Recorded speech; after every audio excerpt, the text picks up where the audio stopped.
If I could sit down with every 40-year-old in America for one honest hour, I would not begin by asking what they earn. I would ask what they are trapped inside. That is the better question, because by the time a person reaches his 40s, the financial issue is usually no longer whether he can make money. Most people in that decade are making more than they have ever made before. The issue is whether any of it is still reaching the future. That is the real divide. I have watched this pattern for most of my life. A man turns 42, 44, 47.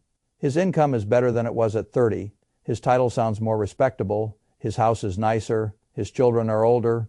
His car is newer from the sidewalk. His life looks as though it is moving in the correct direction. Then you sit quietly with the actual numbers, and what you often find is not freedom. You find compression. You find a high income that has already been assigned to a mortgage, 2 car payments, insurance, taxes, tuition, travel, sports, subscriptions, maintenance, and a lifestyle that was built one harmless-looking decision at a time until it became a machine that must be fed every month. The person is not poor. He is not failing in any public sense, but he is not building much either. He is maintaining an expensive structure. That is what many people misunderstand about the 40s. They think this decade decides how rich they will look. Very often it decides how calm their later life will feel. And those are two very different outcomes. I once knew 2 men who would have looked almost identical if you had met them at age 38. Same town, same kind of upbringing, same schools, same sort of parents, same broad values. They even ended up in similar lines of work and earned within sight of one another for most of their careers. If you had asked any normal observer which one would retire, well, the observer probably would have said both, and in a sense that answer would have sounded fair. Both were decent men, both worked hard. Neither drank away his salary or gambled recklessly or behaved like a fool in the obvious ways the public likes to point at when it explains failure. That is what made the ending so instructive. One man retired with a paid-off house, a large investment account, useful cash reserves, and a kind of financial ease that allowed him to say yes to life. He helped grandchildren, he traveled without fear, he replaced things when they broke without treating it like a family emergency. He slept. The other retired with a smaller account, a mortgage still hanging over him, old debts he thought he would have outgrown, and a nervous relationship with every expense that entered the house. He was not starving. He was simply old enough to be tired and still too financially narrow to stop worrying. People like to imagine a grand cause for differences like that. A big salary gap, a lucky stock, a secret inheritance, a single dramatic mistake. Usually the divergence is much duller than that. It happens in the 40s. That is where the track splits. Not because 40 is magical, because it is the decade where 3 great forces line up at the same time. Your earning power is often at or near its strongest. Your compounding window is still meaningful. And the lifestyle architecture of your adult life starts hardening into something much closer to permanent. That combination is powerful enough to create either great freedom or long restraint. Let me explain what I mean. When you are 27 and broke, your mistakes are irritating but still recoverable. You have time, plenty of it, if you save too little for a few years. You can still catch the train later. If you choose the wrong apartment, the wrong city, the wrong car, the wrong first version of adulthood, you are still living in a chapter where the furniture can be rearranged without too much damage. In your 30s, life expands rapidly. Children arrive. Careers either begin to mature or disappoint. Houses appear. Obligations multiply. Your money is needed in 10 places at once. And much of what you do is still reactive. That decade is financially important, but it is often too crowded for many people to see their structure clearly. Then the 40s arrive. Now the game changes. You still have time, but not infinite resets. You still have earning power, but no longer the luxury of pretending the future is an abstraction. You still have the ability to alter direction, but every year of delay now carries a much larger cost than it did 10 years earlier. This is why I say the 40s are not mainly about wealth in the showy sense. They are about architecture. You are deciding whether the next 20 years will be supported by a sensible structure or squeezed by a foolish one. That is the job of the decade. And if you fail to recognize that job, the decade will still make the decision for you. The first force working in your favor is earnings. For most people, income is higher in the 40s than it was in any prior decade, perhaps not always at 41 exactly. But broadly speaking, this is the stage where many careers produce their best raw dollars. Experience matters. Seniority matters. Skills have had time to mature. The labor market often values you more than it did when you were younger and more easily ignored. That sounds like wonderful news. It is wonderful news only if the income remains partially yours. A larger paycheck does not automatically create freedom. A larger paycheck entering a life that expands to absorb it creates a different thing entirely. It creates a more expensive dependence. This is where people become confused. They think higher income means they are winning. Sometimes higher income simply finances a larger trap, a better house, a second renovation, a pair of finance vehicles that both seemed reasonable when looked at one-by-one private lessons, travel teams, upgraded vacations, upgraded furniture, upgraded restaurants, upgraded subscriptions, upgraded expectations, and then one day the person notices something that should have frightened him years earlier. Despite earning far more than before, he feels less financially loose than he once did. That is the sign. The increase in income was real, the increase in margin was not. And margin is what matters. I have always believed that margin is one of the most misunderstood concepts in personal finance. People speak endlessly about income, net worth, market returns, retirement calculators, and all the rest of it. But the thing that determines whether life feels stable or constantly narrow is often much simpler. How much of your income is already spoken for before the month even begins? That number tells the truth. A person can earn a great deal and still live in a highly compressed financial environment if fixed costs consume nearly everything. Another can earn much less and feel remarkably in control because his life is built with room inside it.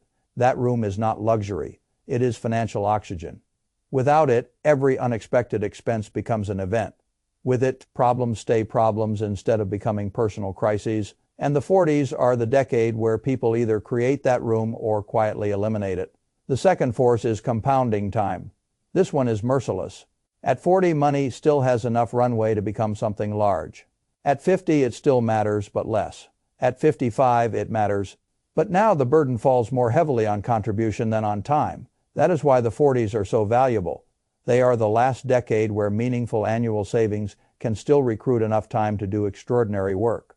People always underestimate this because compounding behaves rudely in its early stages. It does not flatter you when the accounts are still modest. It does not make enough noise to compete with present consumption.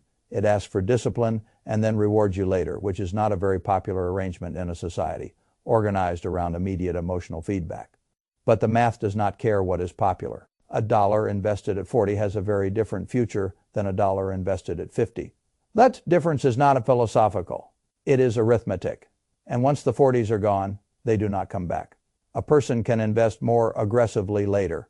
He can save harder later. He can take painful measures later. All of that may help. What he cannot do is restore the exact relationship between money and time that existed at 42 and was ignored because the kitchen seemed more urgent, the vehicles seemed deserving, or the lifestyle seemed finally earned. This is why I become impatient when people talk about catching up as though the process were painless. It is possible to improve later. It is much harder to repair later. The decade where repair is still relatively cheap is the 40s. The third force is expense stabilization. This is where the opportunity appears, though many people mistake it for permission to spend more. By your 40s, many of the great early adulthood costs have already occurred. You have some furniture. You have some household systems. You have a career wardrobe. The basic shape of your family life exists. You are not buying every first thing anymore. In theory, that should create margin. The frantic expansion of the 30s should slow enough that the financial structure begins breathing on its own. In theory and reality, most people do something else. They convert every bit of emerging stability into upgraded lifestyle. This is one of the most expensive mistakes available to a middle-aged household because it feels so deserved. That is what makes it dangerous. A man says, "I finally worked hard enough to live a little." Perhaps he did.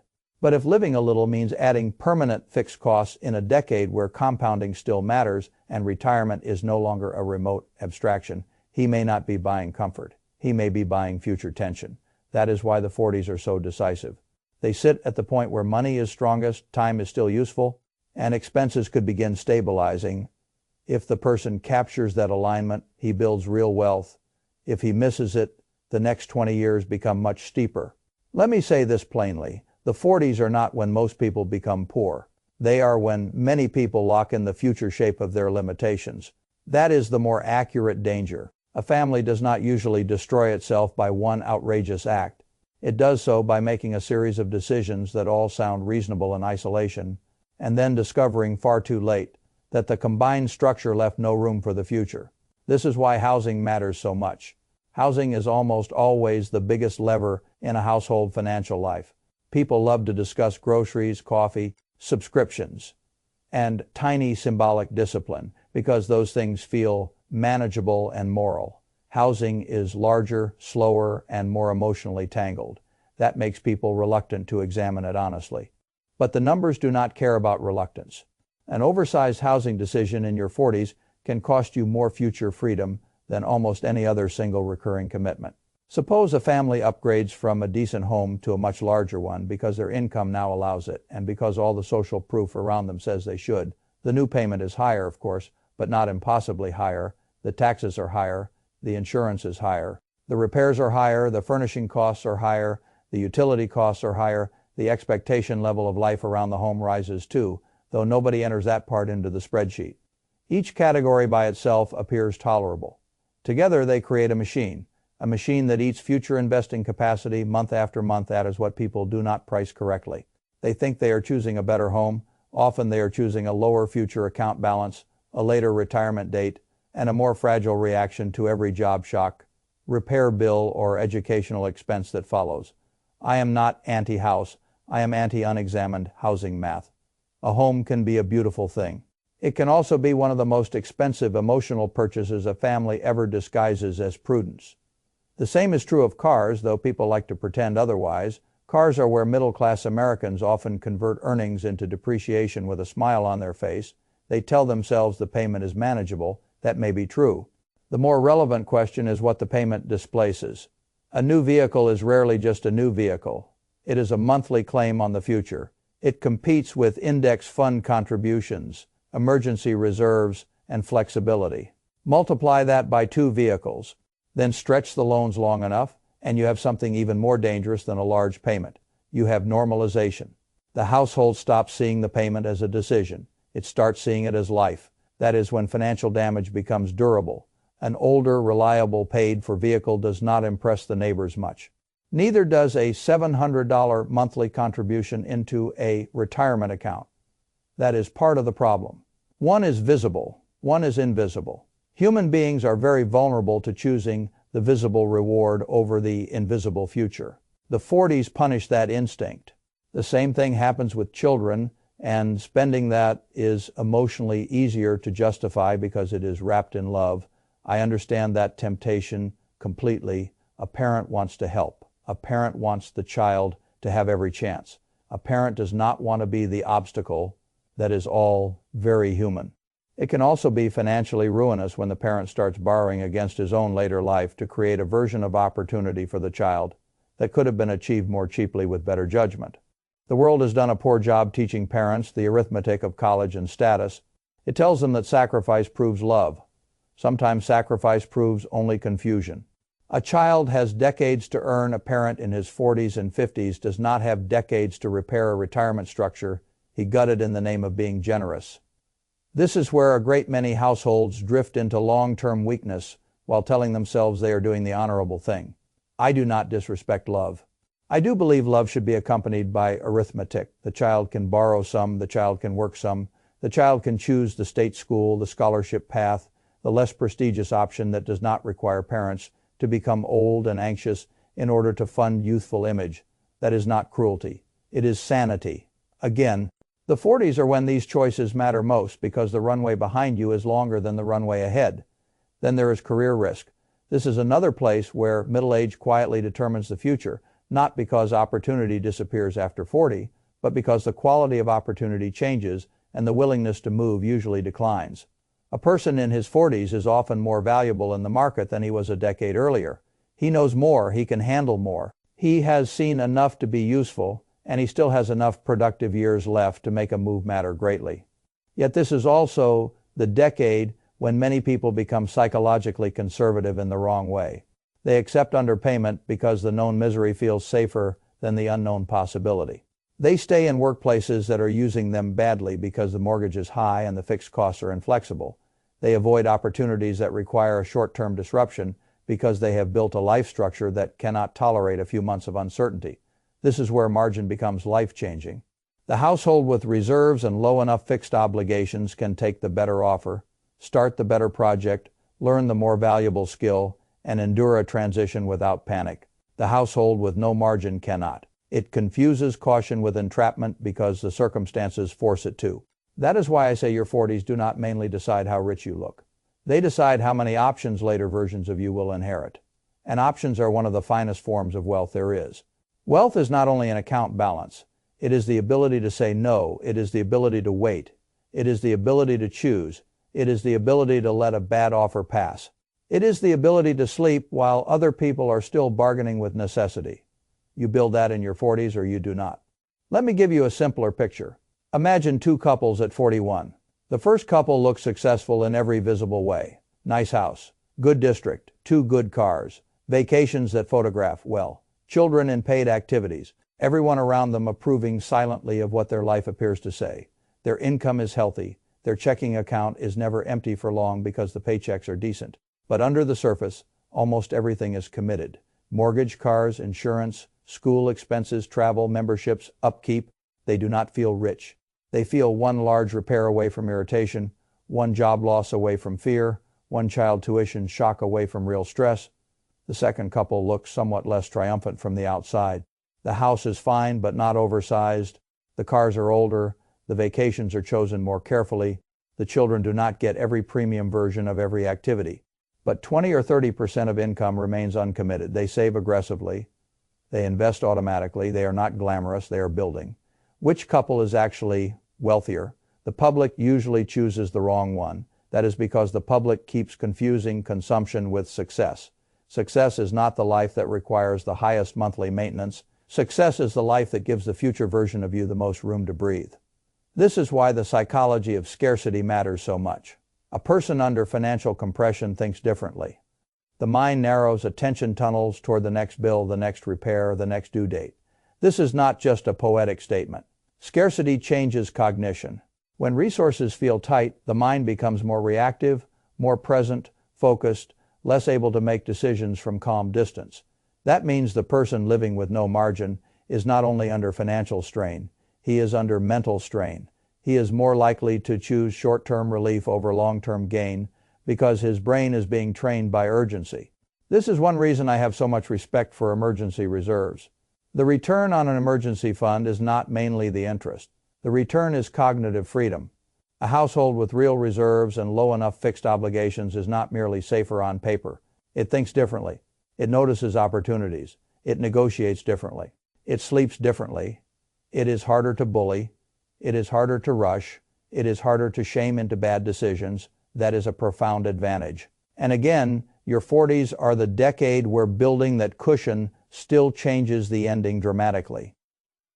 Now let us speak about savings rate. Because income is always the celebrity and savings rate is the quiet force doing the real work. Most people want a higher income. That is understandable. Fewer people want a permanently higher savings rate because a higher savings rate feels like self-restraint in the present. But if you understand what your 40s actually are, you begin seeing the savings rate differently. It is not merely an act of denial. It is the conversion mechanism between earnings and future calm. The income is the raw material. The savings rate determines how much of that material becomes structure. A person saving 5% in his 40s while living expensively is not doing nothing. But he is almost certainly underbuilding relative to what this decade could have done for him. A person saving 15 or 20% or more and investing it intelligently is not just being disciplined. He is taking full advantage of the unusual leverage of this decade. That is a very different thing. I have always preferred systems to motivational speeches. Motivation fades, systems persist. So if I were advising a 44-year-old household that wanted a better ending, I would say this. Do not begin by trying to optimize every tiny spending category. Begin by examining the large permanent commitments. Housing, cars, education costs, debt, insurance, recurring obligations, then automate the future before the present gets its vote. Retirement contributions, brokerage transfers, emergency fund replenishment, all of it. Do not save what is left over at the end of the month. The month is a glutton. It will consume what you leave lying around. Pay the future first. People say that sounds rigid. Fine. The future deserves rigidity more than the present deserves excuses. Another thing I would say is this: do not let your 40s become the decade where you reward yourself with permanent expense. That is one of the great middle-aged traps. A raise arrives, a bonus arrives, a better title arrives. And instead of translating those improvements into ownership, reserves, and optionality, the person translates them into a fancier standard of living that immediately becomes normal and then emotionally difficult to reverse. That is how earnings growth disappears. Not in catastrophe, in absorption. Absorption is the enemy. You want your life to absorb some of your earnings. Of course, I am not preaching monasticism. A good life should feel good. But the ratio matters. If every gain is consumed, nothing changes beneath the surface. You are simply decorating a structure that remains fragile. That is not progress. That is prettier dependency. I would rather see a family allow half of every raise or more to flow automatically toward the future. Let some of it improve life now, fine. But let the other part improve the architecture. If you do that for 10 years in your 40s, the compounding effect is immense. Not only financially, psychologically, the household starts identifying with strength rather than appearance. That is a better identity. I also want to say something to the person who realizes he is already on the wrong path, because many people hear ideas like these and react with shame. They think, I already made the house decision. I already took the car loans. I already let my savings lag. Perhaps I have already ruined the ending. That is rarely true. You may have made the later chapters harder. Harder is not the same as finished. The 40s are a decisive decade because the leverage is still there. That means correction still matters, downsizing still matters, cutting recurring obligations still matters, selling a foolish vehicle still matters, redirecting a raise still matters, taking a better job still matters. Choosing not to raid retirement savings for things that could be funded another way still matters. All of it matters. The problem is that many people do not act because the required changes offend the identity they built around visible adulthood. The house looks less impressive. The car looks less impressive. The school choice feels less prestigious. The lifestyle looks less triumphant. Fine, I am not trying to help your sidewalk reputation. I am trying to help the 70-year-old version of you. That person will not care very much about whether the driveway looked more prosperous in 2026. He will care whether he can sleep. He will care whether the house is paid off. He will care whether the investments can support him. He will care whether he can help his family without collapsing his own structure. He will care whether old age feels like freedom or accounting. That is who your 40s are for. Not only for the people around you now, for the person you are going to become. This is why I think gratification is often understood badly in middle age. People imagine the gratification lies in finally allowing themselves the upgraded life. Perhaps some of it does. But most lifestyle inflation delivers only a brief surge of satisfaction before it becomes ordinary. Then the payment remains while the pleasure fades. That is not a very attractive trade when the payment lasts years and the pleasure lasted months. True gratification comes later. It comes when the later version of you realizes he is not trapped. It comes when a furnace breaks and it does not become an emotional event. It comes when work becomes optional earlier than expected. It comes when you can say yes to time with grandchildren, yes to helping a child, yes to travel, yes to rest, yes to better care, yes to patience. That is what your 40s should be buying, not momentary status, permanent ease. If I had to reduce the whole lesson to a handful of questions, they would be these. How much of your current income is actually reaching the future? What fixed costs have you normalized that are stealing your next 20 years? What obligations would you remove if you were designing this life from scratch for age 70 rather than age 45? What raises, bonuses, or windfalls have been absorbed rather than converted into assets? What choices are you postponing because the structure is too tight to tolerate change? What would happen if you spent the next 10 years building margin instead of image? Those are very good questions. I encourage you to sit with them honestly. The people who retire with peace are rarely the people who looked richest at 46. They are often the people who made a series of quiet, slightly unglamorous decisions that protected their future from the vanity of the present. The people who arrive later with anxiety are rarely the most irresponsible in any obvious sense. They are often the ones who kept saying yes to things that looked appropriate for their stage of life and never noticed that each yes was taking away a little more room from the decades ahead. That is why this decade matters so much. Not because it is your last chance, because it is your highest leverage chance. You have enough income for decisions to matter, enough time for compounding to matter, enough stability for margin to matter. That combination is rare in a human life. Use it well and the ending changes. Ignore it and the ending still changes. That is the truth of the 40s. They decide more than people think, not in one dramatic moment quietly, through the monthly architecture of your life. Through the ordinary-looking decisions that compound forward until one brother reaches old age with calm and the other reaches it with a calculator in his hand. I know which ending I would prefer. And if you understand what this decade really is, I think you know too